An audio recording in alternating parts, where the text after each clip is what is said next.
40 Hours with a Billionaire, the black woman who broke his guarded heart. At 36, Edward Kirk could buy anything. Except the answer to one question: who am I when nobody needs my money? Then he met her. And she put him to work. No special treatment. No shortcuts. Just a peeler, some carrots, and the first honest day's work he'd done in years. Turns out, that's who he was. He just never had the chance to find out. Close your eyes for just a moment. Think about the last time a story made you feel something real. Made your heart race. Made tears fall without permission. Made you remember why being human is so beautifully complicated. That's what we do here at CJ Stories. Whether you're returning or just discovering us, welcome home. This is your safe space for tears, laughter, hope, and everything in between. Today's story will take you somewhere unexpected. It'll make you think. It'll make you feel. And I promise you, you won't see the ending coming. But here's the thing, the magic only works if you stay till the very end.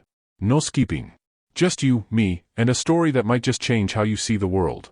If it moves you, let me know you're here, subscribe, like, and share this with someone whose heart needs touching today. Ready? Let's step into today's story. The coffee went everywhere. 1 second, Debra Wiley was balancing 3 overstuffed folders, her phone, and a travel mug while pushing through the community center's front door with her hip. The next second, she was colliding with what felt like a very expensive wall-wearing cologne that probably cost more than her car payment. The travel mug hit the ground. Coffee splashed across pristine leather shoes that had definitely never seen the inside of a department store. Oh no. Oh, I'm so sorry. Debra dropped to her knees, folders scattering, grabbing napkins from her bag that wouldn't do anything against the small lake of French roast now pooling on the community center's tile floor. Her braids fell forward, beads clicking together as she frantically dabbed at shoes that cost more than her monthly grocery budget. It's fine. Really. The voice was deeper than she expected. Calmer too. She looked up, still on her knees, and found herself staring at a man who looked like he'd stepped out of a magazine spread titled Billionaires Who Don't Smile. Tall. White. Probably mid-30s. Dark hair that was trying very hard to stay perfectly in place despite the chaos she'd just created.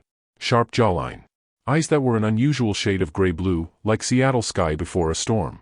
Charcoal suit that fit him the way suits fit men in movies about corporate takeovers. He was holding out his hand to help her up. I ruined your shoes, Debra said, accepting his hand and rising. His grip was firm but not aggressive. Warm. Those are $1,000 shoes, aren't they? Please tell me they're not $1,000 shoes. They're shoes. He released her hand and stepped back, looking down at the coffee damage with an expression that gave away nothing. They'll survive. I'll pay for cleaning. Or replacement. I have a dry cleaner who works miracles, and if he can't fix them, I'll figure something out. Payment plan, maybe. Do people do payment plans for shoes? She was babbling. She knew she was babbling. This man was looking at her like he couldn't quite figure out what species she belonged to. Ms. Wiley? Debra blinked. You know my name? I'm Edward Kirk. I'm supposed to report here for community service. He pulled a folded paper from his inner jacket pocket, somehow managing not to look ridiculous being formal in a building where the ceiling tiles were water-stained and the walls needed paint. Judge Morrison's office said to ask for you. Oh. Oh no. This was the Billionaire. The one she'd been warned about. Kirk Technologies. The man who'd made some poorly timed joke at a charity gala that had gone viral, gotten him dragged on social media for 3 weeks straight, and landed him with court-ordered sensitivity training and 40 hours of community service. The memo had described him as difficult, cold, and probably going to hate every second of helping actual human beings. The memo had not mentioned that he looked like that. Right. Yes. Edward Kirk. Debra smoothed down her sweater, which was old and comfortable and had a small stain near the hem from yesterday's lunch. She was suddenly very aware that her jeans had a hole in the knee. Not a fashionable hole. An actual worn-through-the-fabric hole. Welcome to Westside Community Outreach Center. I'm Debra. I run the volunteer coordination and programs here. In Seattle. He said it like he was confirming a fact for a report. Yes. In Seattle. Specifically in the Rainier Valley neighborhood, which is not downtown, in case you were wondering. She bent to gather her scattered folders. He crouched to help, handing her papers without looking at what they said. We serve about 200 families in the area. Job training, after-school programs, food assistance, housing resources. Basically, if someone needs help and we can provide it, we do. And I'm here to learn why I should care about that. It wasn't said meanly. Just factually. Like he was stating the obvious terms of a contract. Debra stood, folders clutched to her chest. You're here to complete 40 hours of service. What you learn is up to you. Something flickered in his expression. Not quite a smile. Maybe respect for her not sugarcoating things. Fair enough. Let me show you around. Try not to judge us too harshly. Our budget is about 1/10 of what you probably spend on office coffee. This time his mouth definitely moved. Not quite a smile, but close. I'll keep my expectations appropriately low. The community center had been a church once, back in the 1960s. The main room still had vaulted ceilings and tall windows that let in watery March sunlight. Folding tables lined the walls. A group of elderly Korean women were working on a quilting project in one corner. 2 teenagers were studying at another table, textbooks spread between them. The smell of something cooking drifted from the kitchen area, probably Martha's famous vegetable soup that she made every Saturday for anyone who showed up hungry. Edward Kirk took it all in with those unreadable eyes. We run ESL classes on Tuesday and Thursday evenings, Debra explained, leading him past a bulletin board covered in flyers for everything from tenant rights workshops to diabetes screening. Job skills training on Mondays and Wednesdays. After-school tutoring program 4 days a week. Food pantry is open daily from 10 to 4. We also do emergency assistance, help with utility bills, connecting people to housing resources, that sort of thing. How many staff? Full-time? 3. Me, our director Morris, and our case manager Linda. Everyone else is part-time or volunteer. He stopped walking. 3 people run all of this? We're very efficient. Debra pushed through the door to the kitchen, where Martha was indeed stirring an enormous pot of soup. Martha, this is Edward Kirk. He's our new volunteer. Edward, this is Martha Washington. Yes, that's her real name. No, we don't make jokes about it anymore because we've heard them all. Martha, 67 and built like someone who'd survived harder things than awkward billionaires, looked Edward up and down with open assessment. You know how to chop vegetables? I've never tried. Then you're about to learn. Wash your hands. Sink's over there.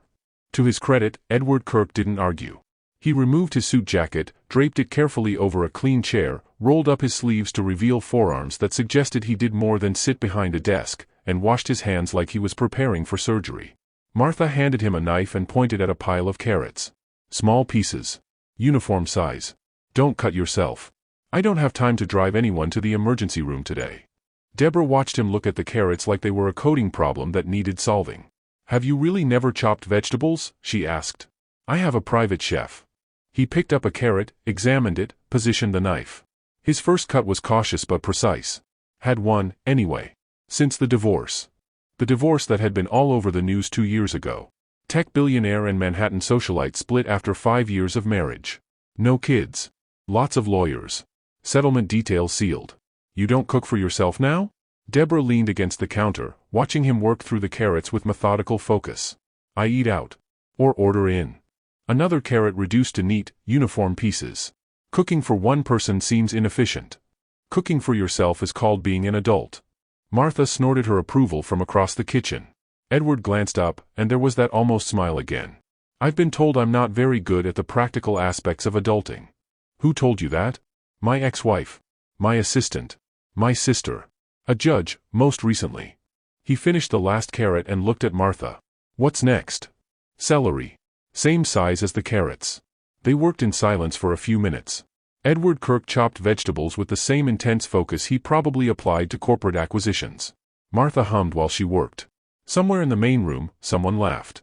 Why'd you say it? Debra asked. He didn't look up from the celery. Say what? Whatever you said at that gala. The thing that got you here. His knife stilled. When he spoke, his voice was quieter. There was a segment about childhood food insecurity. Statistics about kids who depend on school lunch programs. One of the other guests made a comment about parents needing to take responsibility. I said something about how easy it is to be responsible when you've never missed a meal in your life. He resumed chopping. Then I laughed. Made it sound like a joke. Like I was dismissing the whole thing. But you weren't. No. I wasn't. He set down the knife and looked at her directly. I was agreeing with the premise that people judge situations they've never experienced. But it came out wrong. Sounded callous. The video clip made it worse. 3,000 retweets later, I was the poster child for out-of-touch billionaires. Debra studied his face.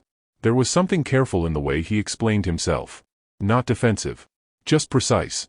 Like he'd learned that his words got misinterpreted and he was trying very hard to be clear. Were you? Out of touch? Yes. No hesitation. I grew up with money. Went to private schools. Never worried about where my next meal was coming from or whether my parents could pay rent. I have no personal framework for understanding what the people you serve here deal with every day. He picked up the knife again. That's what the judge decided I needed to learn. And what do you think you need to learn? He looked at her again, those gray-blue eyes serious and startlingly direct. I don't know yet. But I'm starting to think it might be important. Something in Debra's chest did a small, unexpected flip. Martha cleared her throat meaningfully. Soup needs another hour. Edward, you can help Debra set up the dining area. We'll have about 40 people for lunch. The main room transformation happened every Saturday. Tables rearranged into rows. Chairs set out. Paper plates and plastic utensils because the budget didn't stretch to anything else. Edward followed Debra's instructions without complaint, carrying chairs like he'd done manual labor before, arranging tables with that same precise focus he'd applied to vegetables. You're in good shape for a guy who sits at a computer all day, Debra observed. I run. Swim. Box sometimes. He positioned another chair. Turns out physical exhaustion is an effective way to avoid thinking about things you don't want to think about. There was a story there. Debra could feel it. Pain underneath the polished surface. What don't you want to think about?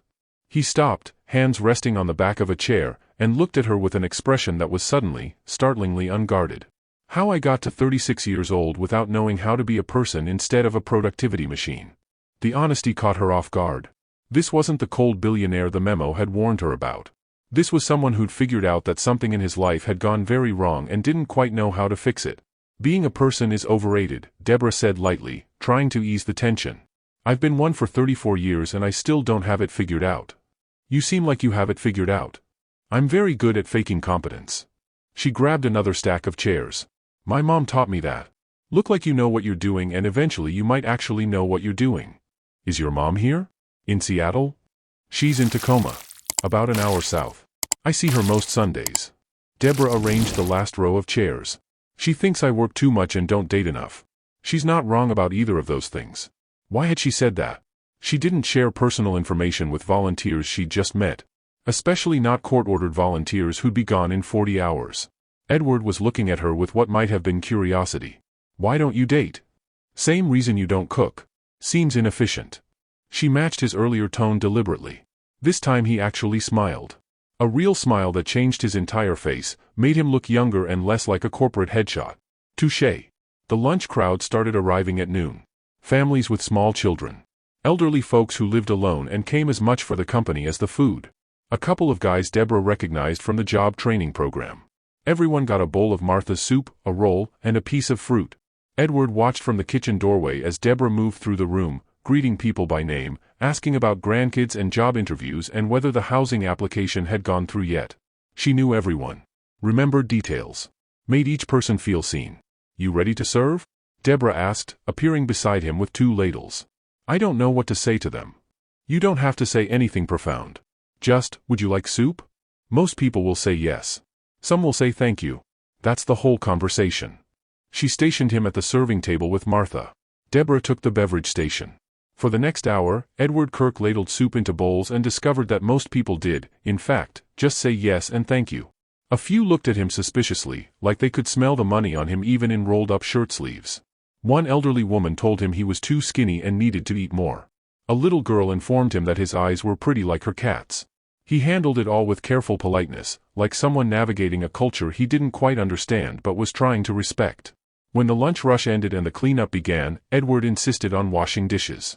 Debra found him at the industrial sink, suit jacket still draped over the chair, sleeves rolled up, methodically working through the stack of pots and serving utensils. You don't have to do that, she said. That's not part of the community service requirements. I know. He didn't stop washing. But someone has to do it, and I'm here. Debra picked up a dish towel and started drying. They worked in companionable silence, the sound of water and clinking dishes filling the space between them. Thank you, Edward said after a while. For today. For not treating me like a punishment case. You are a punishment case. Literally. Court-ordered. I meant for treating me like a person anyway. She glanced at him. Water had splashed on his expensive shirt. His hair had finally given up on perfect and fallen slightly forward. He looked almost normal. Almost like someone who could belong in a place like this. You made it easy, Debra said honestly. Most court-ordered volunteers complain the whole time. You just showed up and did the work. It's only been 4 hours. True. You might turn into a nightmare tomorrow. He handed her the last clean pot, his fingers brushing hers briefly. The touch was incidental, meaningless, but Debra felt it anyway. A small electric awareness that she immediately told herself to ignore. What time tomorrow? Edward asked. We're closed Sundays. I'll see you Monday at 9. We're doing intake interviews for the job training program. You can sit in, get a sense of what people are dealing with. I'll be here. He dried his hands, retrieved his jacket, and put it on. The transformation was immediate. Billionaire armor back in place. But something in his eyes was different now. Softer, maybe. Or just less guarded. Edward, Debra said as he headed for the door. Those shoes really are ruined, aren't they? He looked down at the coffee stains that had dried into the leather. Completely. I really am sorry. Don't be. He met her eyes, and there was that almost smile again. They were uncomfortable anyway. Maybe it's time I learned to wear normal shoes.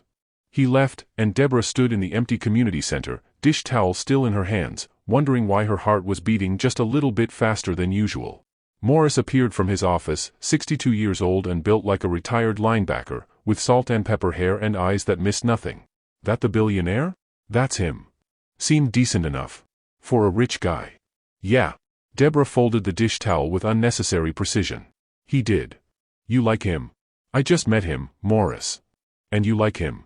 Morris gave her a knowing look. I've known you for 3 years, Debra. You don't get that look on your face for just anybody. I don't have a look. Sure you don't. He headed back to his office, chuckling. See you Monday. Try not to think about the billionaire all weekend. Debra absolutely did not think about Edward Kirk that weekend. Except when she was grocery shopping and passed the vegetables and remembered the careful way he'd chopped carrots. And when she had coffee Sunday morning and looked at her plain ceramic mug and thought about his expensive shoes. And when she visited her mom in Tacoma and her mom asked if anything interesting had happened that week and Debra said no, nothing at all, and her mom looked at her like she was lying. Monday morning arrived with typical Seattle rain. Debra got to the community center at 8:30 to set up for the intake interviews. 9 o'clock came and went. Edward Kirk didn't show. Disappointment settled in her chest, which was ridiculous.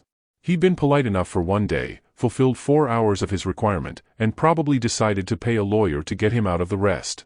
Rich people did that kind of thing all the time. At 9:15, the front door opened.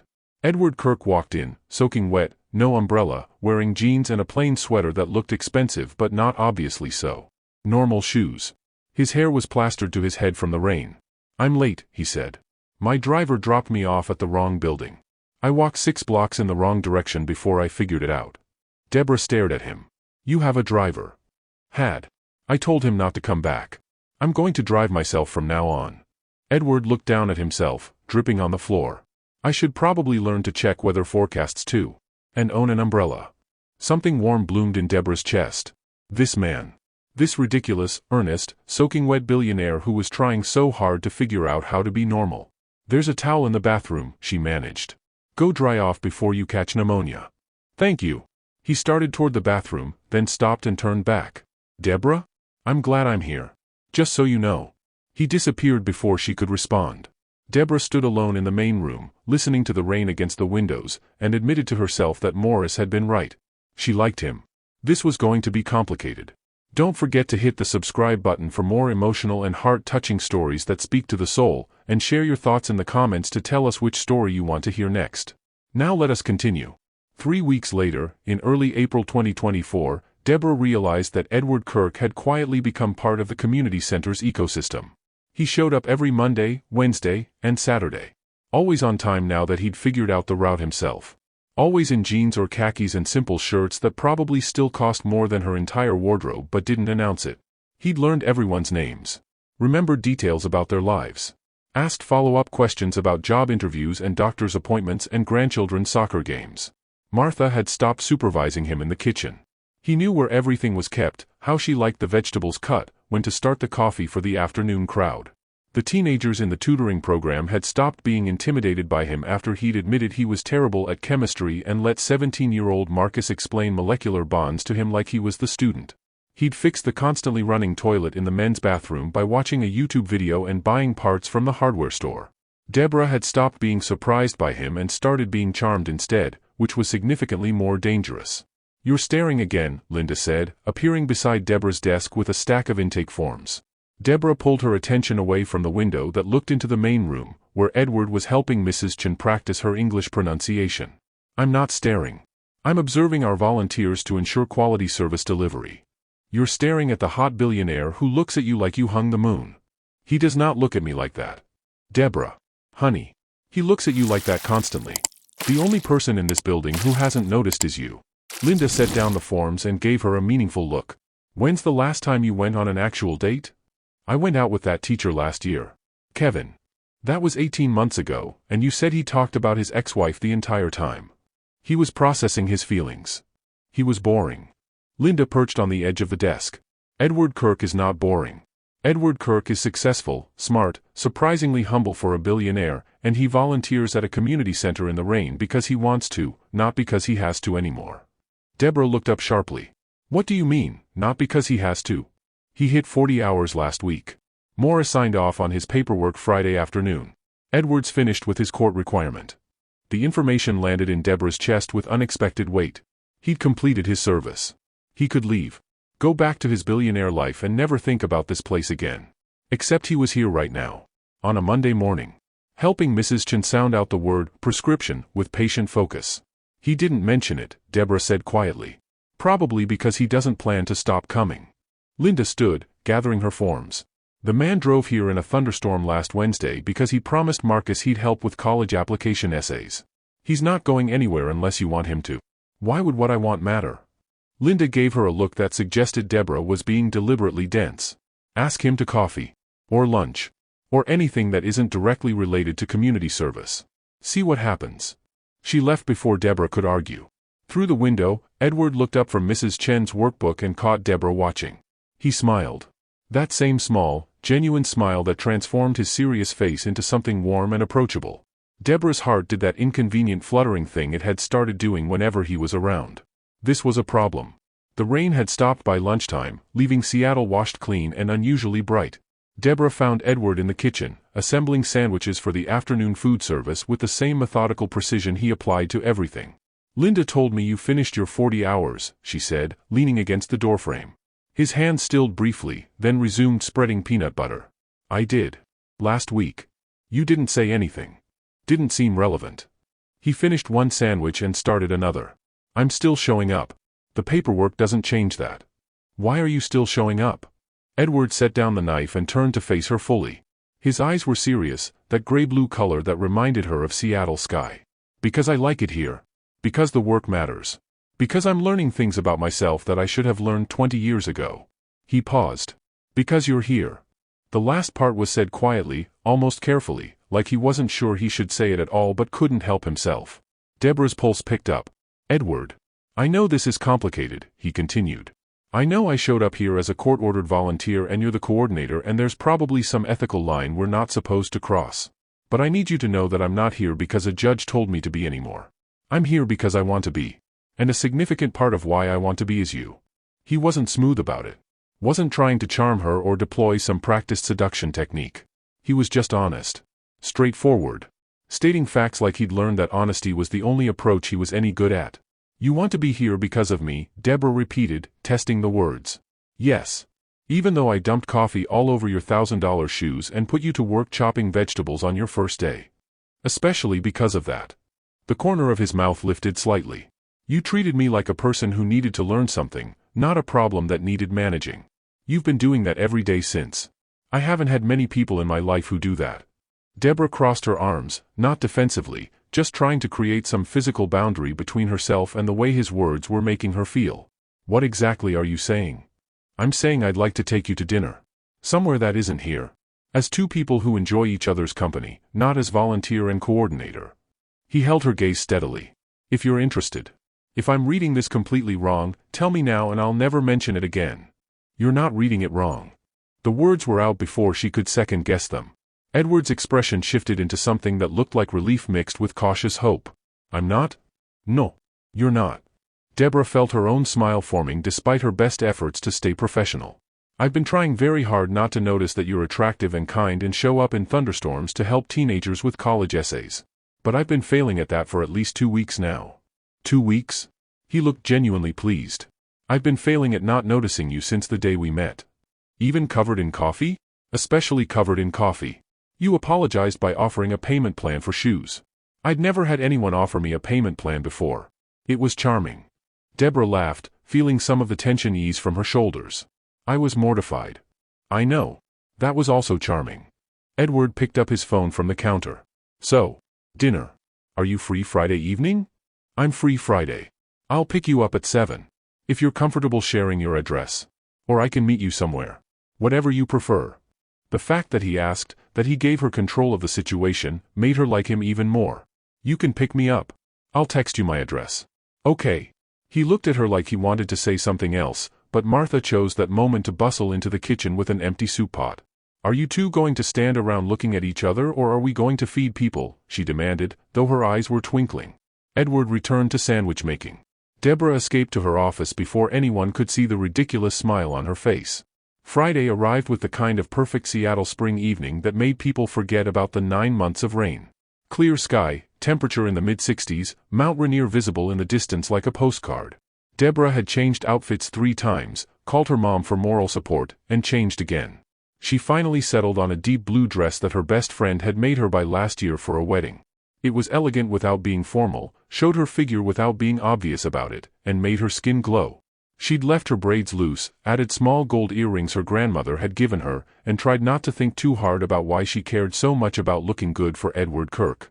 He arrived exactly at 7, driving himself in a car that was nice but not ostentatious. He dressed carefully too, dark slacks, button-down shirt in pale gray, sport coat. He looked like someone who'd thought about what to wear, which somehow made her feel better about her own 3 outfit changes. You look beautiful, he said when she opened the door, and the way he said it, simple, direct, genuine, made her believe he meant it. You clean up well yourself. For a vegetable chopper. I've been practicing. Martha says my knife skills are almost acceptable now. He opened the car door for her, which should have felt old-fashioned but instead felt considerate. The interior smelled like leather and something clean and masculine that was probably just his soap. Where are we going? Debra asked as he pulled away from her apartment building. There's a restaurant in Wallingford I've been wanting to try. Small place, locally owned, supposed to have incredible food. But if you'd rather go somewhere else, we can change plans. Wallingford sounds perfect. They drove through the city as evening light turned everything golden. Edward navigated the streets with the focused attention he brought to everything, asking her about her week, telling her about a conversation he'd had with Marcus about engineering programs. He's incredibly bright, Edward said. His math scores are high enough for any program in the country. But he doesn't think he can afford to apply to top-tier schools. Most of our kids don't. Application fees alone can be a barrier. What if someone covered those fees? And helped with SAT prep courses, application coaching, that sort of thing. Debra looked at him carefully. Are you offering to do that? I'm thinking about it. Would that be helpful or would it be overstepping? The question was sincere. He really wanted to know if his help would be welcome or intrusive. It would be helpful, Debra said. But you should talk to the kids first. Let them have agency in the decision. Some of them are sensitive about charity. Like someone else I know who offered me a payment plan for shoes? She laughed. Fair point. Yes, like me. We're proud around here. It's a survival mechanism. I'm learning that. I'm also learning that pride and accepting help aren't mutually exclusive. That's a good lesson. Took me until I was 30 to figure it out. He glanced at her as they stopped at a red light. What happened when you were 30? Debra hesitated, then decided honesty deserved honesty. My mom had a stroke. She survived, recovered almost completely, but the medical bills were crushing. I had to accept help from family, from friends, from programs I'd spent years helping other people access. It was humbling. And necessary. And it taught me that community works both ways. Is she okay now? Your mom? She's great. Tough as nails. Still thinks I work too much and don't date enough. What's she going to think about this? Us having dinner? She's going to be thrilled. She's been on me for months to meet someone nice. Debra smiled. She'll probably want to meet you immediately. I apologize in advance. I'd like to meet her. If we get to that point. The casualness of the statement, the assumption that there might be a future point where meeting parents made sense, sent a pleasant warmth through Debra's chest. The restaurant was small and intimate, tucked into a converted house with exposed brick and soft lighting. They were seated at a corner table with a view of the street. The menu was seasonal, local, creative without being pretentious. Edward ordered wine after checking what she liked. They both chose the chef's tasting menu, deciding to trust the kitchen. I haven't done this in a long time, Edward admitted after the server left. Eaten at a restaurant? Dated. Been on an actual first date where I cared about making a good impression. Debra sipped her water, studying him across the table. When was the last time? Before my marriage. So, 9 years ago. My ex-wife and I met through family connections. It was very practical. Compatible backgrounds, similar goals, good partnership on paper. He turned his wine glass slowly. Turns out that's not enough to build a life on. What happened? We were business partners who shared a house. Good colleagues. Terrible spouses. She wanted someone more social, more interested in the circuit of galas and benefits and society events. I wanted someone who could tolerate that I'd rather work than make small talk with strangers. He met Debra's eyes. We were both trying to fit into shapes we weren't designed for. When we finally admitted it wasn't working, the relief was mutual. That must have been hard anyway. It was. Not because I was heartbroken. Because I felt like I'd failed at something I should have been able to figure out. I'm good at systems, at solving problems. But I couldn't solve us. The first course arrived, spring vegetables prepared in ways that made them look like art. They ate in comfortable silence for a moment. My longest relationship was 4 years, Debra offered. I was 26 when we met. He was great on paper too. Teacher, involved in the community, wanted the same things I wanted. Or so I thought. What happened? He wanted me to be smaller. Not physically. Emotionally. Professionally. I'd just gotten the job at the community center and I was passionate about it, working long hours, bringing work home. He said I cared more about strangers than about him. Asked me to choose.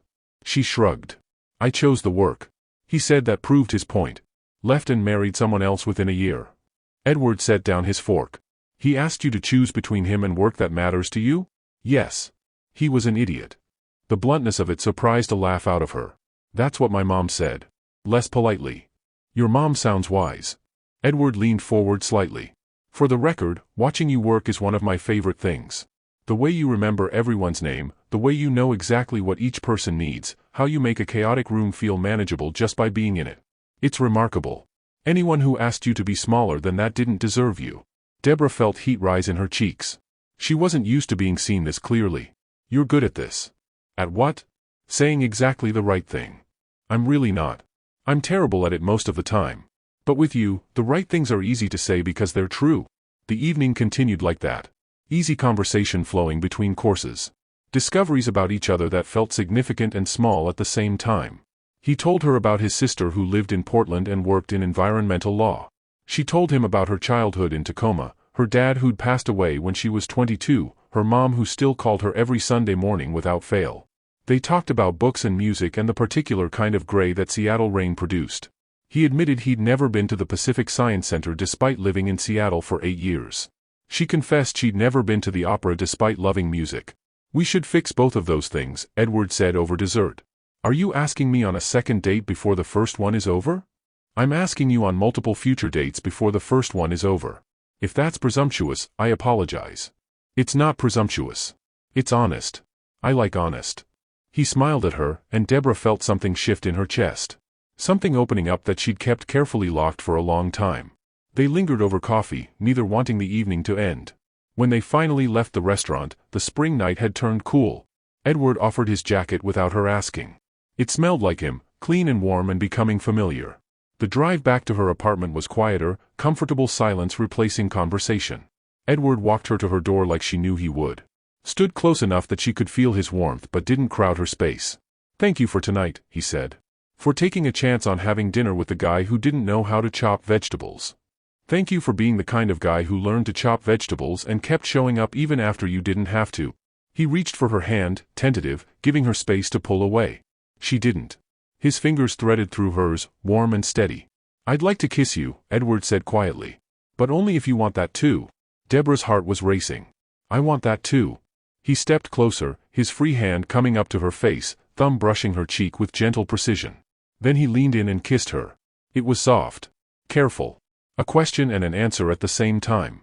His lips were warm, his touch respectful, everything about the kiss suggesting he was paying attention to her response.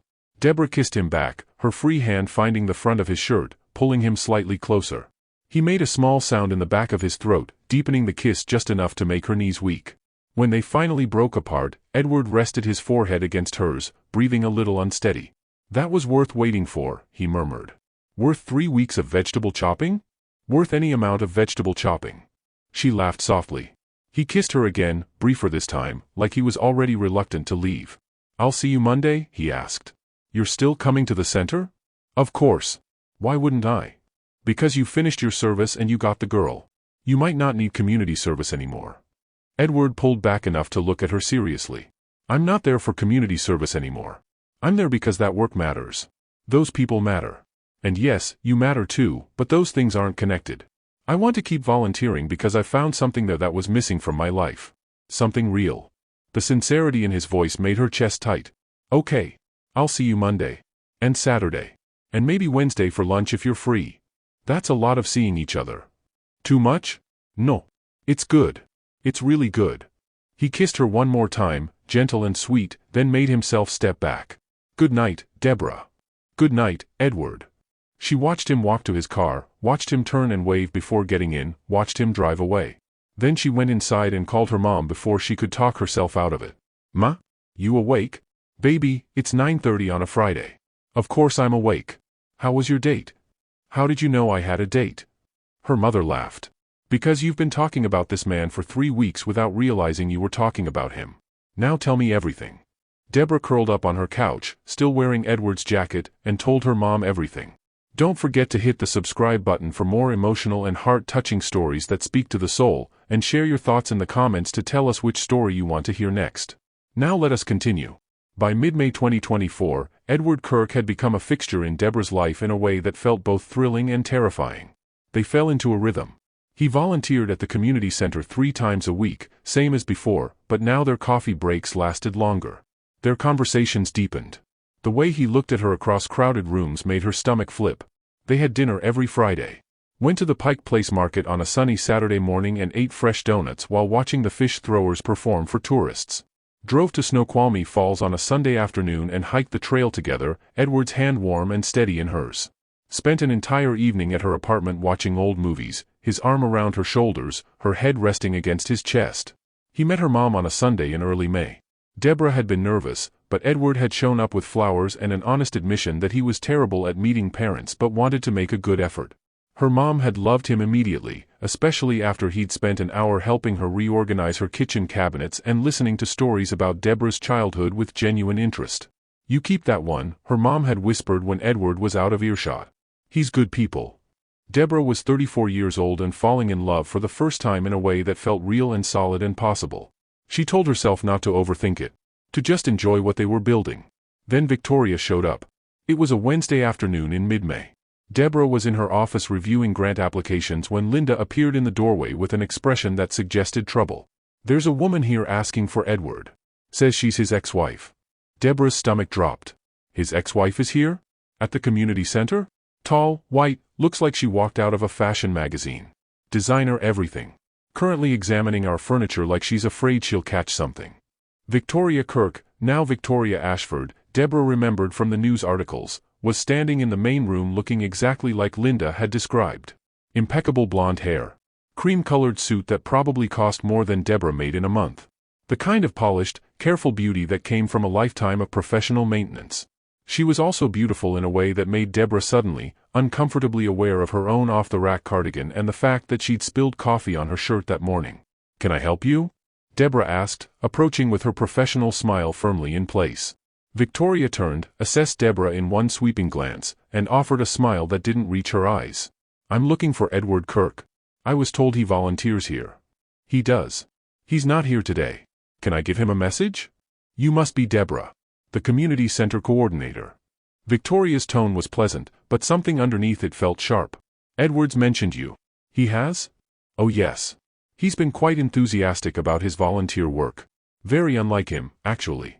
Edward doesn't usually care much about charitable causes. Too practical. Victoria looked around the room with that same assessing gaze. Though I suppose he found his own reasons to keep coming back. The implication was clear. Debra kept her expression neutral. Edward's been a valuable volunteer. The community appreciates his time. I'm sure they do. And I'm sure you do as well. Victoria's smile sharpened slightly. I actually came to discuss a business matter with him. We still have some shared investments that require attention. But since he's apparently been spending all his time here instead of returning my calls, I thought I'd track him down in person. I can let him know you stopped by. That's kind of you. You know, it's interesting. In the 5 years Edward and I were married, he never once volunteered anywhere. Never saw the point. Said his time was better spent making money that other people could distribute more efficiently. Victoria tilted her head, studying Debra. But I suppose people change. Or they pretend to for a while, anyway. Until the novelty wears off. Something cold settled in Debra's chest. I'm sorry, what are you implying? I'm not implying anything. I'm simply observing that Edward has a pattern. He gets interested in something new, commits completely, restructures his entire life around it. Then he realizes it doesn't fit into the life he actually has, and he moves on. Victoria's voice was conversational, almost kind. I should know. I was one of those interests once. Edward and I aren't. This situation isn't the same. Isn't it? He's told you about us, I'm sure. How compatible we were on paper. How it didn't work out because we wanted different things. Victoria stepped closer, lowering her voice. What he probably didn't tell you is that I wanted him. The real him, not the version he performs when he's trying to be someone he thinks he should be. And eventually, he couldn't maintain the performance anymore.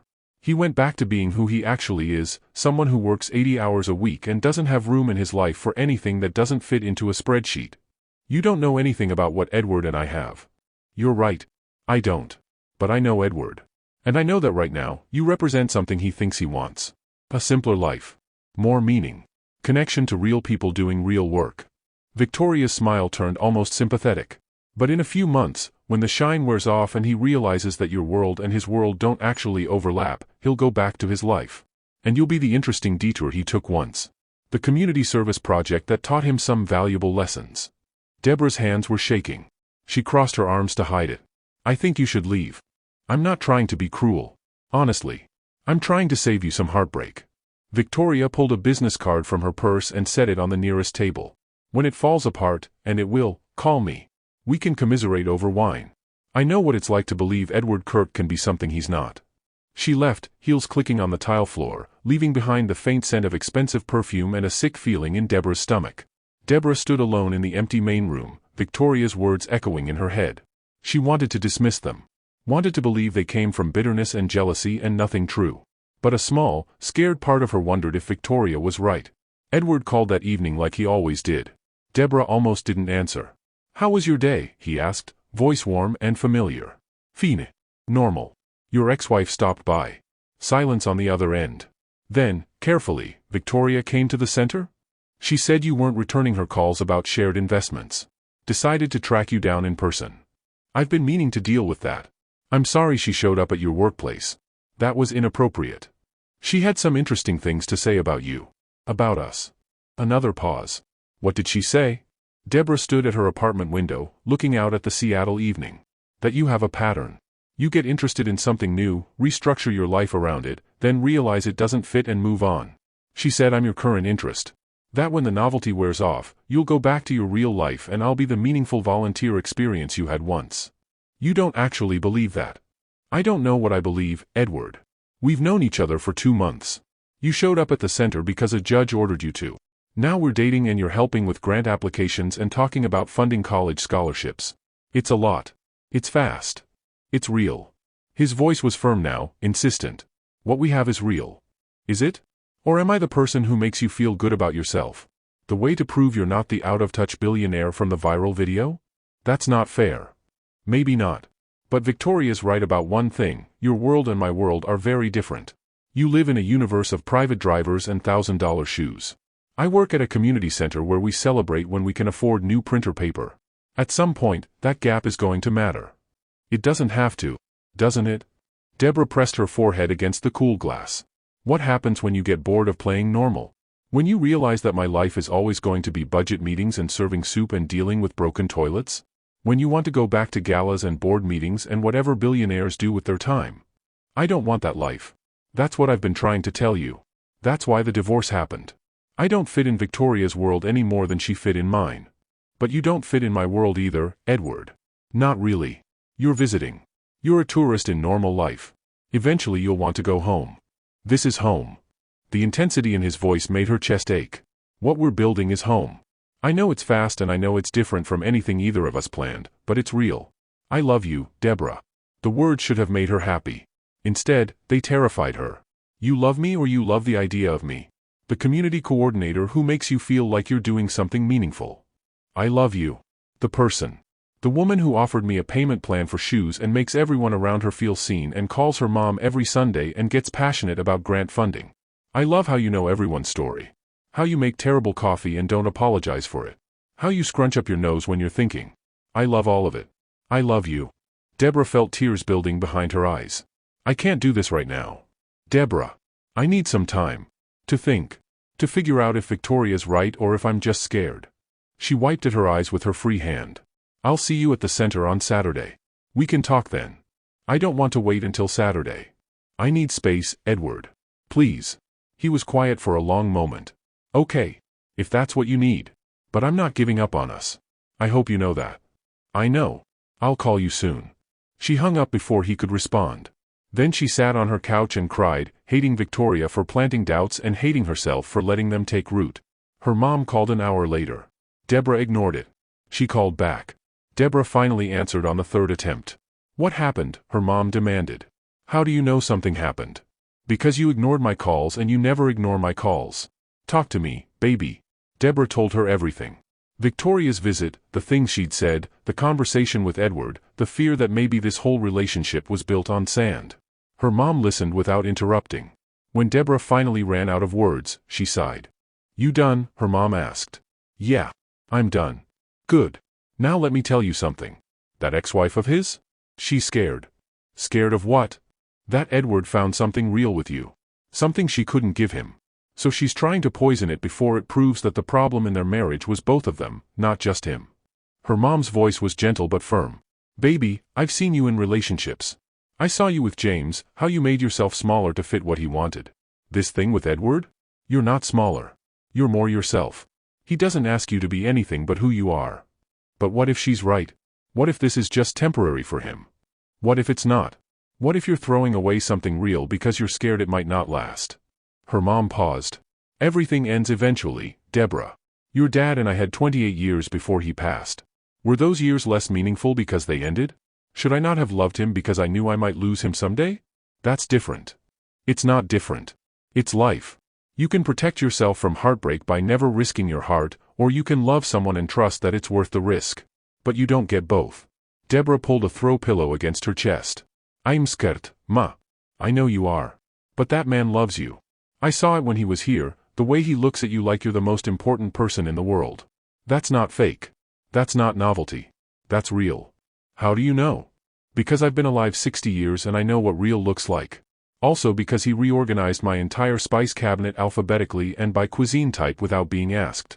Nobody does that unless they're trying to impress the mother of a woman they really love. Despite everything, Debra laughed.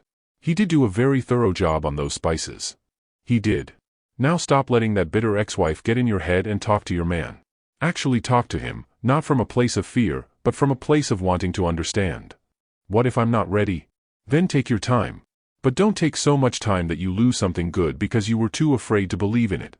They talked for another hour. When Debra finally hung up, she felt steadier. Not fixed, but less broken. Saturday arrived gray and drizzling, typical Seattle spring weather. Debra got to the center early, anxious and uncertain. Edward was already there, sitting in the parking lot in his car, clearly waiting for her. He got out when she pulled in. Looked tired, like he hadn't slept much. But his face brightened when he saw her. Hi, he said simply. They stood in the parking lot, rain misting around them, neither quite sure what to say. Can we talk? Edward asked. Really talk, not over the phone? Yeah. We should talk. They went inside to her office. Debra closed the door, turned to face him, and found him watching her with an expression that was careful and hopeful and guarded all at once. I'm sorry Victoria showed up here, he said. I should have dealt with the investment paperwork sooner. I've been avoiding it because talking to her means revisiting the marriage, and I don't want to revisit it. I want to move forward. With you. Edward, I need to understand something. Why are you here? Really? Is this about me, or is this about proving something to yourself? He took a breath, clearly choosing his words carefully. When I first came here, it was court-ordered. I didn't want to be here. I thought it would be a waste of time, something to endure until I could get back to my real life. He stepped closer. Then I met you. And I met Martha and Morris and Mrs. Chen and Marcus and all these people who were just living their lives and helping each other and finding meaning in things I'd never paid attention to. And I realized my real life was empty. Productive, successful, profitable. But empty. That doesn't answer my question. I'm getting there. He ran a hand through his hair, frustrated with himself. You asked if you're the person who makes me feel good about myself. And yes, you do. Being with you makes me feel like a better version of myself. But that's not why I love you. I love you because you're brilliant and compassionate and you make me laugh. Because you're not impressed by my money and you argue with me when you think I'm wrong. Because you see me as a person, not as a balance sheet or a business opportunity or a disappointing ex-husband. Debra felt her defenses cracking. I'm scared this won't last. That the differences between our lives will become too much. I'm scared of that too. I'm terrified I'll mess this up the way I've messed up every other relationship. That I'll work too much or say the wrong thing or fail to be what you need. Edward's voice dropped. But I'd rather be terrified with you than safe without you. That's what Victoria never understood. She wanted safety, compatibility, a partnership that made sense on paper. I want something real, even if it's scary and uncertain. What if we can't bridge the gap between your world and mine? Then we build a new world. One that fits both of us. He reached for her hand tentatively. I'm not asking you to fit into my life. I'm asking if we can build a life together. One where I volunteer at the community center because I care about the work, and you let me help fund scholarships because I have resources that can make a difference. Where we figure out how to combine what we both bring to the table instead of pretending one of us has to change completely. Debra looked down at their joined hands. His thumb was tracing small circles on her palm, a gesture that had become familiar over the past 2 months. I love you too, she said quietly. I've been trying not to because it felt too fast and too risky. But I do. I love you. Edward's expression transformed into pure relief. You do? Yeah. I really do. Even though you make terrible coffee and you alphabetize things that don't need alphabetizing and you still don't own an umbrella despite living in Seattle. I bought an umbrella last week.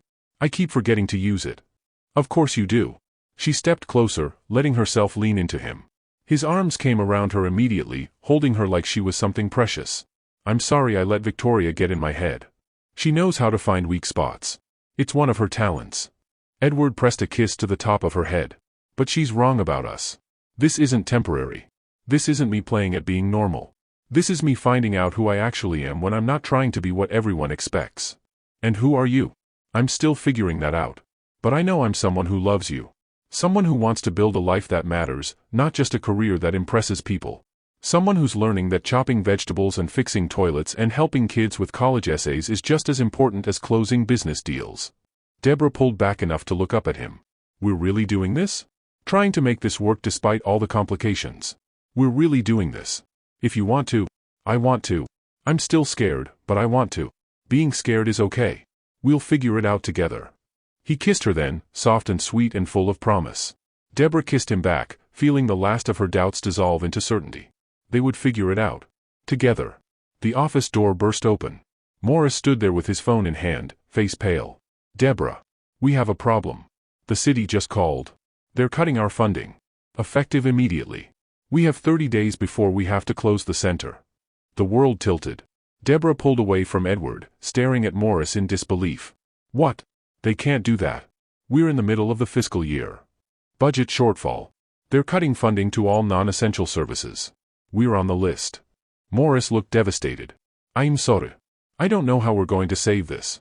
Debra felt Edward's hand on her back, steady and supportive. But her mind was racing, calculating, trying to figure out how to save the center that had become her life's work. 30 days. They had 30 days to find a solution, or everything she'd built would disappear. Don't forget to hit the subscribe button for more emotional and heart-touching stories that speak to the soul, and share your thoughts in the comments to tell us which story you want to hear next. Now let us continue. The last week of May 2024 felt like watching something precious slip through her fingers in slow motion. Debra spent every waking hour on the phone. Grant organizations, city council members, private donors, anyone who might have funding or influence or ideas. She wrote proposals, submitted emergency requests, called in every favor she'd accumulated in 3 years of running the center. Nothing worked. The grant organizations had already allocated their annual budgets. The city council was sympathetic but firm. The budget cuts were across the board, non-negotiable. Private donors were willing to help but couldn't cover the $200,000 annually the city had been providing. Morris was already looking for other jobs. Linda was updating her resume. Martha had started quietly packing up the kitchen supplies she'd brought from home over the years. The center would close in 3 weeks. 21 days before the after-school program ended, the food pantry shut down, the job training stopped. 21 days before 200 families lost their support system. Debra felt like she was failing everyone who depended on her. Edward had been careful. Supportive but not pushy. He showed up at the center like always, helped where he was needed, held her when she cried from exhaustion and frustration. He'd offered to help financially within an hour of hearing the news. She'd said no immediately. "Debra, I have resources that could solve this problem," he'd said gently. "Let me help." "I can't take your money. It wouldn't be right." "Why not? I donate to plenty of organizations. This one matters to me. You matter to me. That's exactly why I can't accept. It would change everything between us. I'd always wonder if we were together because you funded my work. If I was staying because I needed your money. I won't do that to us." He hadn't pushed. Hadn't tried to convince her or go behind her back. He'd respected her boundary even though she could see it frustrated him. But as the days passed and options ran out, Debra started to wonder if her pride was going to cost 200 families their lifeline. It was a Thursday evening in early June when everything came to a head. Debra was alone in her office, staring at spreadsheets that didn't add up no matter how many times she recalculated. Her phone showed 11 missed calls from her mom. She'd stopped answering because she couldn't handle hearing the concern in her voice. The office door opened. Edward stood there with takeout containers and a thermos. "You haven't eaten today," he said, setting the food on her desk. "Martha told me. Also that you snapped at Mrs. Chen this morning, which means you're running on empty." Debra looked at the food. Smelled like Thai from the place near her apartment that she loved. Her stomach growled traitorously. "I shouldn't have snapped at Mrs. Chen. She forgives you. She also made me promise to make sure you eat something." Edward poured soup from the thermos into a cup and handed it to her. "Drink. Then we're going to talk." "I don't want to talk. I want to find a solution." "There is a solution. You're just too stubborn to accept it." Debra set down the cup harder than necessary. "Don't start." "I have to start. Because in 3 weeks, this place closes and all these people lose something that matters. And you're going to let that happen because you're afraid of what it means if you accept help from me. It's not about being afraid. It's about maintaining boundaries. It's about pride." Edward's voice was firm but not angry. "I understand pride. I respect it. But right now, your pride is making decisions that hurt people who need this center." "You think I don't know that?" Debra stood, exhaustion and frustration boiling over. "You think I'm not aware that my refusal to take your money is going to impact families who depend on us? I think about it constantly. But I also think about what happens if I let you fund the center. How that changes the power dynamic between us. How I'd never know if you're with me because you want to be or because you've invested financially in my work. You'd know because I've been showing up here since before funding was ever an issue. Because I love you regardless of whether this center exists or not. But it does exist. And it's my responsibility. Not yours." Edward ran his hand through his hair, clearly trying to find the right words.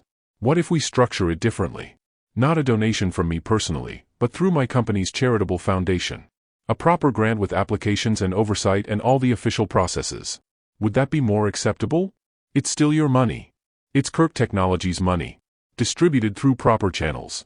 You'd have to apply, meet requirements, report on outcomes just like any other grant. The foundation board would review it, not just me." Debra wanted to say yes. Wanted to grab the lifeline he was offering and save the center. But something in her couldn't let go of the fear that accepting would fundamentally change what they had. "I need to think about it," she said finally. Edward's expression showed disappointment but also understanding. "Okay. Think about it. But Debra? Think about what matters most here. Your pride, or the 200 families who need this place." He left, and Debra sank back into her chair, staring at the cooling soup. Her phone rang. Her mom, again. This time Debra answered. "Baby, you've been avoiding me for 4 days," her mom said without preamble. "Talk to me." Debra told her everything. The funding crisis, Edward's offer, her refusal, the impossible choice between pride and practicality. Her mom listened quietly. Then she said, "You remember when I had my stroke?" "Of course I remember." "You remember how you had to accept help? From family, from programs, from people who cared about you?" "Yes." "And you remember how hard that was for you? How much you hated feeling dependent on other people's generosity?" "I remember." Debra's throat tightened. "But you did it anyway. You accepted help because the alternative was worse. Because my health mattered more than your pride." Her mom's voice was gentle. This is the same thing, baby. Those families matter more than your fear about what accepting Edward's help might mean. But what if it changes everything between us? What if it doesn't? What if this is just Edward being who he is, someone with resources who wants to use them for good? You're not taking advantage of him. He's offering freely. The only question is whether you trust him enough to accept. After they hung up, Debra sat in the quiet office for a long time. She thought about Marcus, who was counting on college application help. About Mrs. Chen, who was finally starting to feel confident in her English. About the single mothers who depended on the food pantry. About the elderly folks who came for the company as much as the services. She thought about Edward, who'd shown up in the rain to help teenagers with essays. Who'd learned to chop vegetables and fix toilets. Who'd completed his court-ordered hours and kept coming back because the work mattered to him.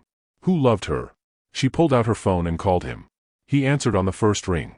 "I'm sorry," she said. "For being stubborn. For letting my fear make decisions that hurt people who need help.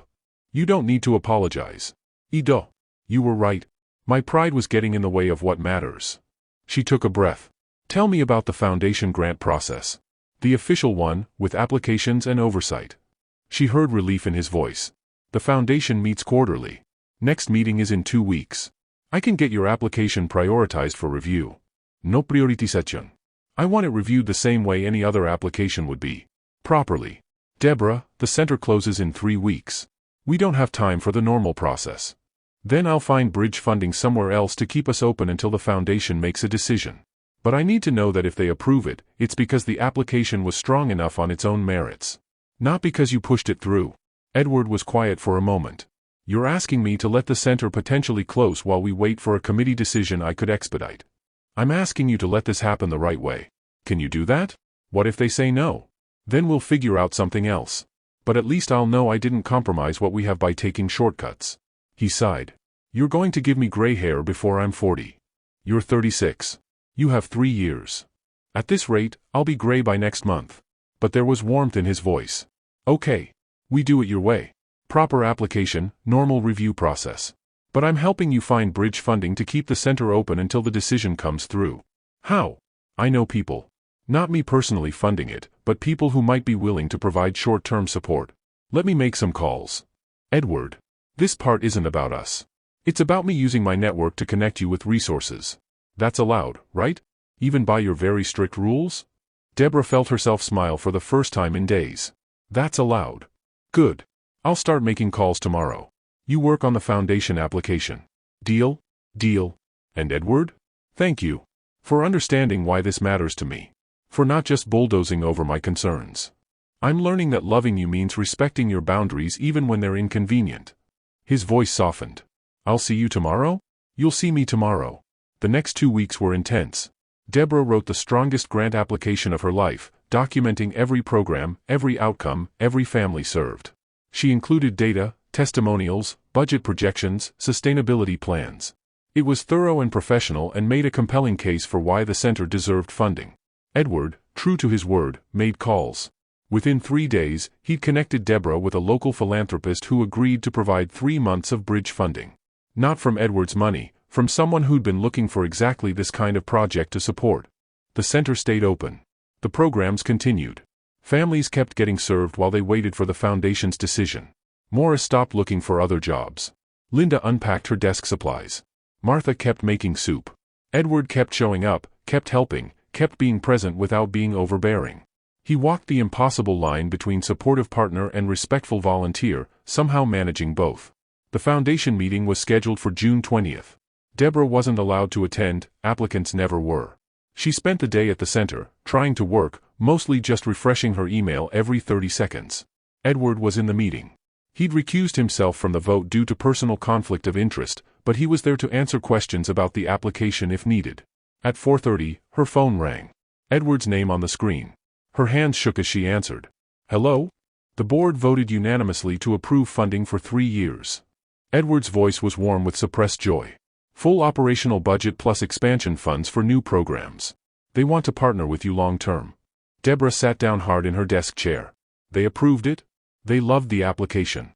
Said it was one of the strongest they'd seen. Several board members want to visit the center, potentially get involved personally beyond just financial support. He paused. "You did this, Debra. Not me. Your application, your work, your vision. I just made sure it got in front of the right people. She was crying.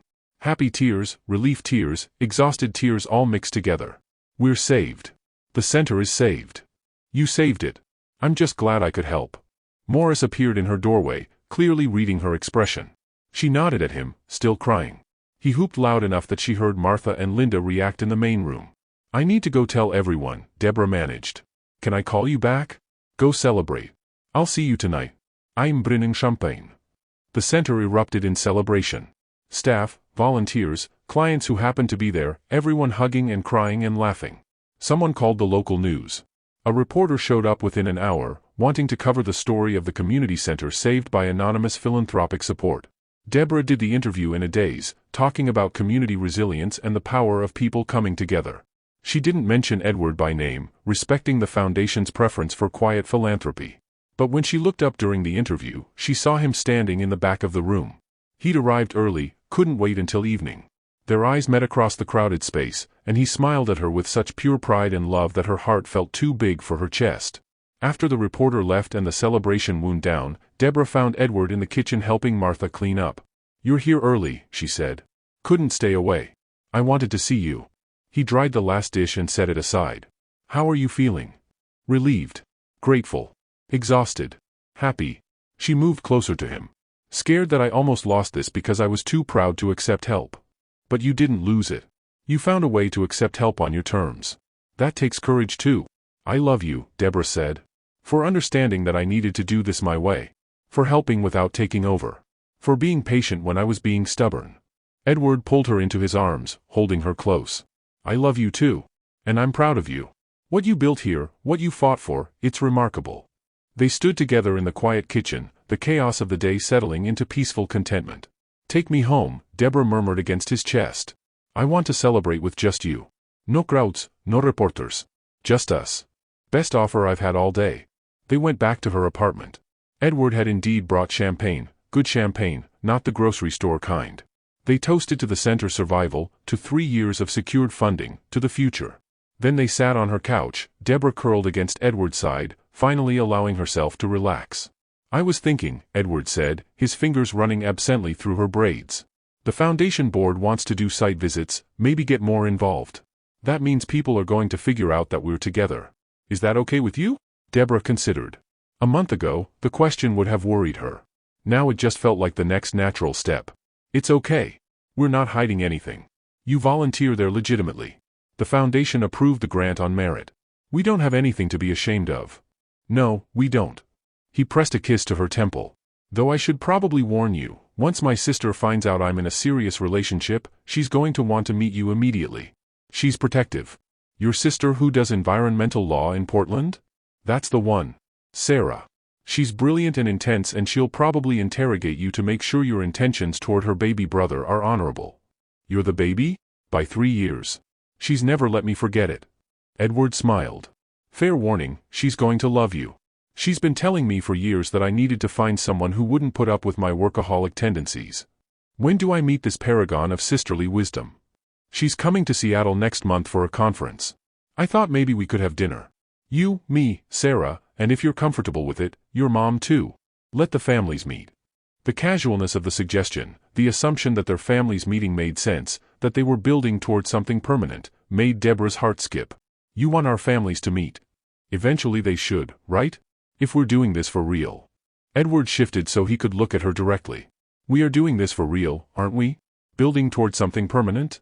Is this your way of asking if I see a future with you? This is my way of telling you that I see a future with you and hoping you see the same thing. Debra reached up, touching his face gently. I see it. A real future.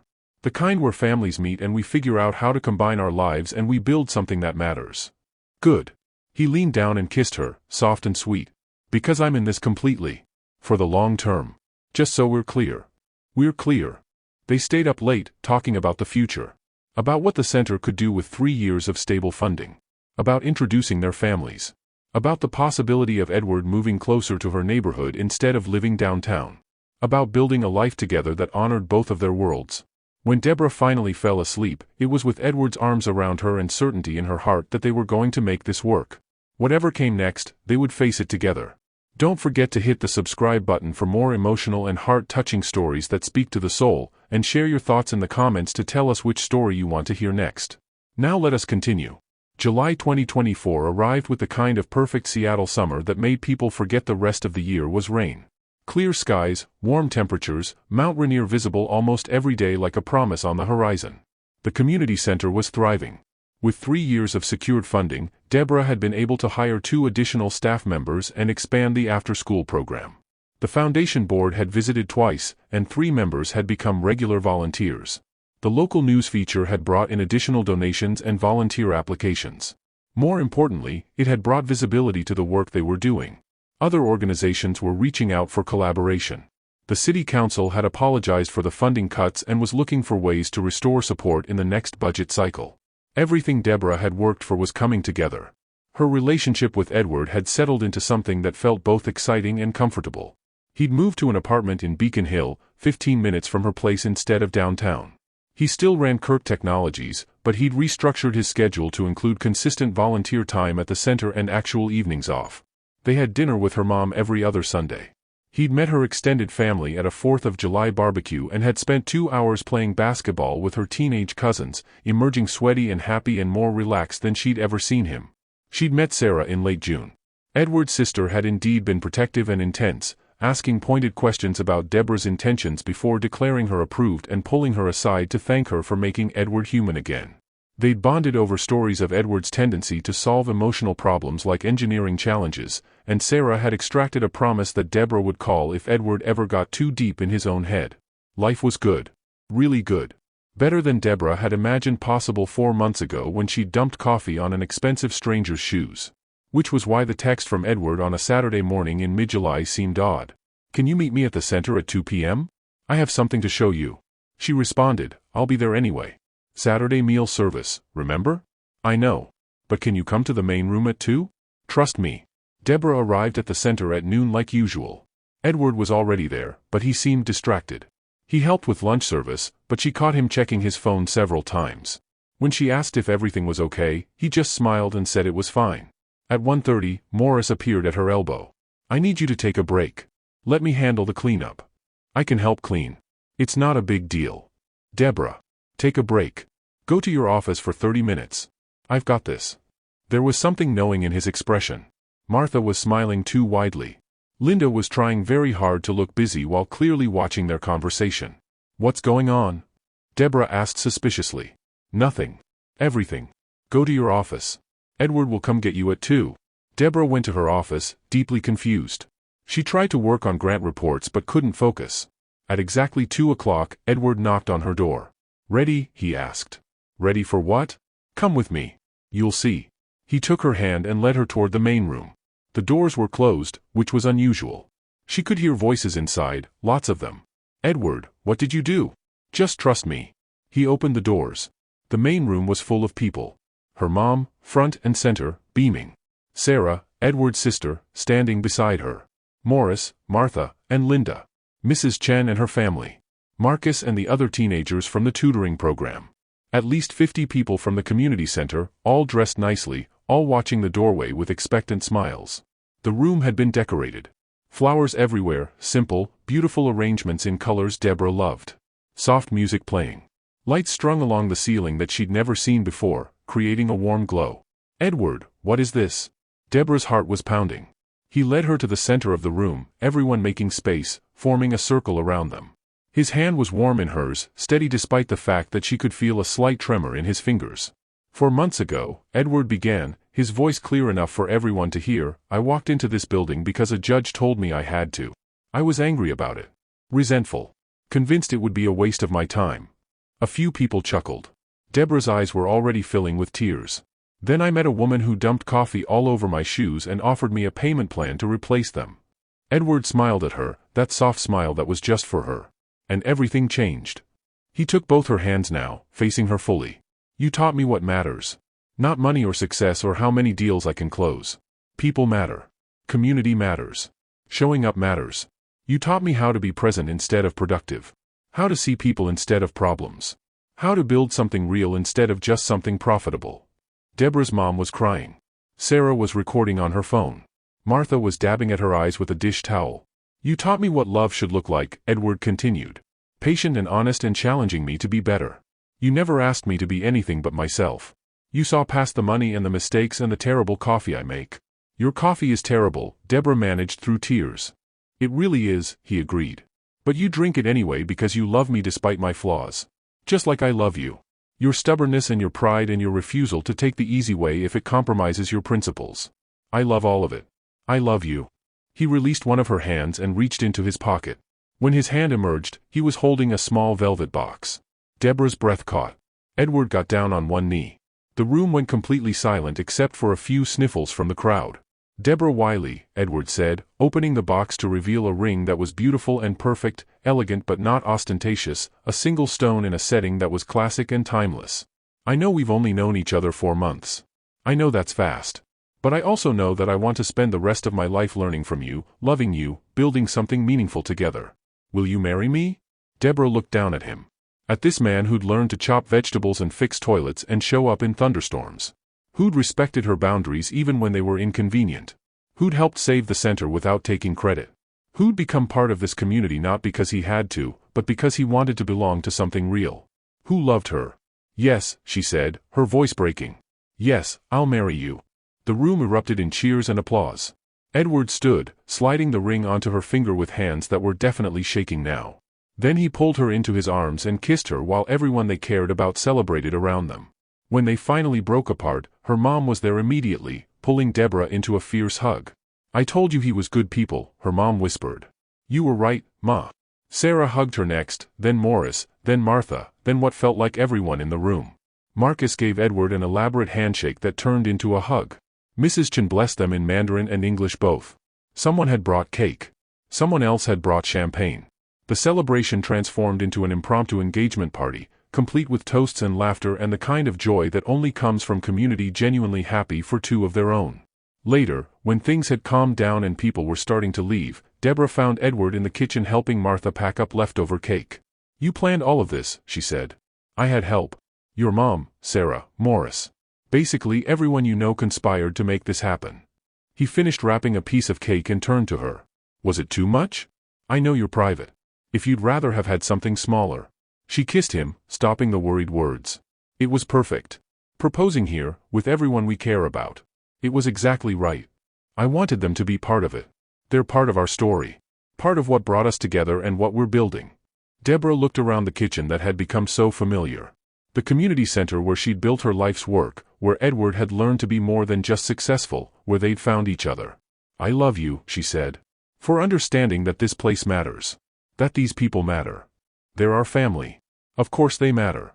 Edward pulled her close. Speaking of family, your mom asked when we're thinking about the wedding. I told her that was entirely up to you, but she has opinions about seasons and venues. Of course she does. What did she say? She thinks spring would be nice. Maybe April or May next year. She also suggested we might want to have it here, at the center, since this is where we met.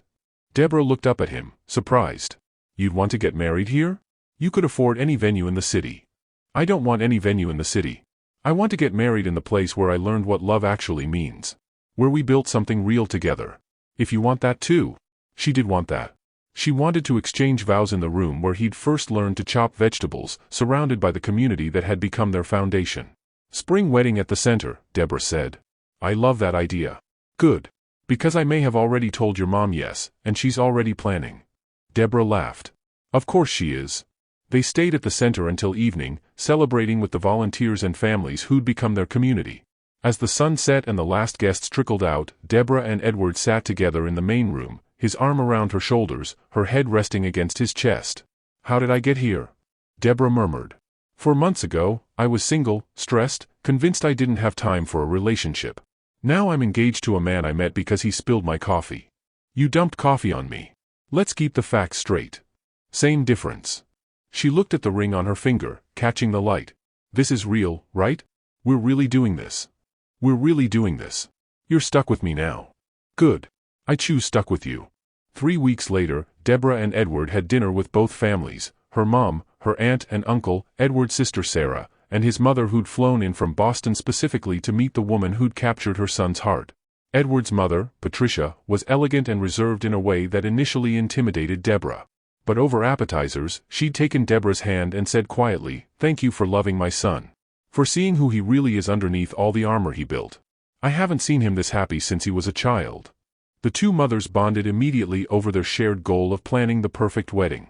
By dessert, they'd scheduled 3 separate planning sessions and were debating flower arrangements. "We've lost them," Edward observed to Debra. "They're going to plan the entire wedding without consulting us." "Probably. Are you okay with that? As long as I get to marry you at the end of it, they can plan whatever they want."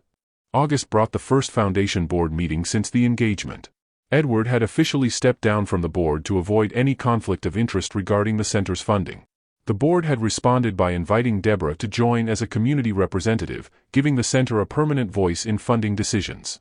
She'd accepted, seeing it as an opportunity to advocate not just for her center but for other community organizations across Seattle. September arrived with cooler weather and the start of the school year. The center's after-school program had a waiting list for the first time ever. Marcus had gotten into MIT with a full scholarship package that Edward's foundation had helped arrange. Mrs. Chen had passed her citizenship test and insisted on celebrating with everyone at the center. Life felt full in the best possible way. On a Saturday evening in late September, Edward and Debra were at her apartment cooking dinner together. He'd been taking lessons and was now moderately competent in the kitchen, though she still supervised carefully. "I've been thinking about something," Edward said, carefully stirring the pasta sauce he'd made from scratch. "Should I be worried?" "No. Maybe. I don't know." He turned down the heat and faced her. "What would you think about me joining the center staff officially? Not as a volunteer, but as a full-time employee." Debra set down the salad tongs. "You want to leave Kirk Technologies?" "Not entirely. I'd stay on as chairman, handle major strategic decisions. But I want to step down as CEO. Promote my COO. She's brilliant, ready for the role, and honestly better at the day-to-day operations than I ever was."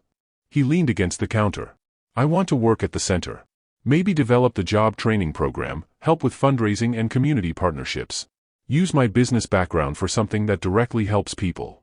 "Edward, you don't have to do this. You can volunteer and run your company. You don't have to give up your career." "I'm not giving it up. I'm changing it. Focusing on what matters to me." He moved closer to her. "The last few months working at the center, even just as a volunteer, have been more fulfilling than the last 10 years at Kirk Technologies. I want to do this. But only if you're comfortable with it. I know it would change the dynamic, us working together officially." Debra considered. Working with Edward every day, building programs together, using his skills and resources to help even more people. "We'd need clear professional boundaries," she said. "At work, you'd be my colleague, not my fiancé." "Agreed. Morris would technically be your supervisor. You'd have to take direction from him." "I can handle that. Morris is good at what he does. And you'd have to actually apply for the position. Interview properly. No special treatment just because you're engaged to the program coordinator." Edward smiled. "I wouldn't want it any other way. So you're okay with this?" "I'm more than okay with it. I think you'd be incredible. But are you sure? This would mean a massive pay cut. A completely different lifestyle. I don't need the money. I have more than I could spend in 3 lifetimes. What I need is purpose. Meaning. The chance to build something that matters alongside the person I love." He took her hands. "I'm sure. Then yes. Apply for the position. Interview with Morris. If he thinks you're qualified, I'd love to work with you every day. Even though my coffee is still terrible, we'll keep you away from the coffee maker."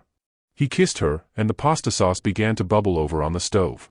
They broke apart laughing, Edward rushing to rescue dinner while Debra watched with her heart full. This was her life now.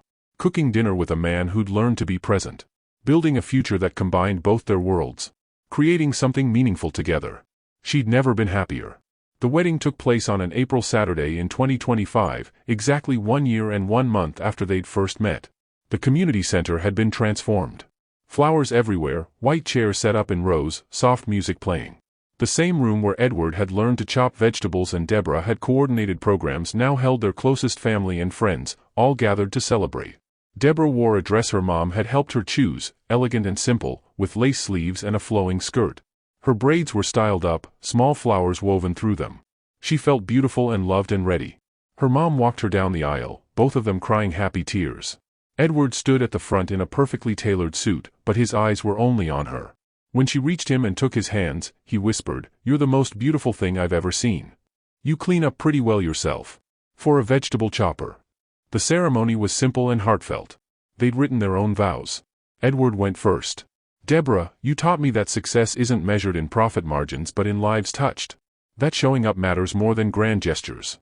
That love means respecting boundaries even when they're inconvenient. I promise to keep learning from you, to keep showing up, to keep building a life that matters. I promise to love you completely, even when you're stubborn, especially when you're stubborn. I promise to be your partner in everything, for the rest of my life. Debra's voice shook as she spoke her vows. Edward, you came into my life covered in coffee, and somehow that was exactly right. You showed me that accepting help doesn't make me weak, it makes me human. That love doesn't require perfection, just presence. I promise to let you help, to build our life together, to never stop challenging you to be your best self. I promise to love you completely, terrible coffee and all, for the rest of my life. They exchanged rings. The officiant pronounced them married. Edward kissed her while everyone cheered. The reception was held in the same room, tables set up with food Martha had supervised despite being a guest. There were toasts and laughter and dancing. Marcus gave a speech about how Edward had helped him believe in his own potential. Debra's mom welcomed Edward officially into the family with words that made everyone cry. Late in the evening, Debra and Edward snuck away to the kitchen for a quiet moment alone. We got married in a community center, Debra said, looking around the familiar space. Best venue choice we could have made. Edward pulled her close. This is where our story started. Where it continues. Where we'll keep building something that matters. You don't regret it? Giving up the billionaire lifestyle for this? I didn't give up anything. I gained everything that matters. Purpose, community, you. He kissed her forehead. I'm exactly where I'm supposed to be. Through the kitchen door, they could hear music and laughter and celebration. Their family and community, all together, all happy for them. I love you, Debra said. Thank you for learning to chop vegetables. For showing up in the rain. For becoming part of this place, this community, this life. I love you too. Thank you for dumping coffee on my shoes. For teaching me what really matters. For building this beautiful life with me. They stood together in the kitchen where it had all begun, married now, partners in everything, ready for whatever came next. Outside, their community waited. Together, they went back to the celebration, back to the people they loved, back to the life they'd built. It was perfect. It was real. It was home. Don't forget to hit the subscribe button for more emotional and heart-touching stories that speak to the soul, and share your thoughts in the comments to tell us which story you want to hear next.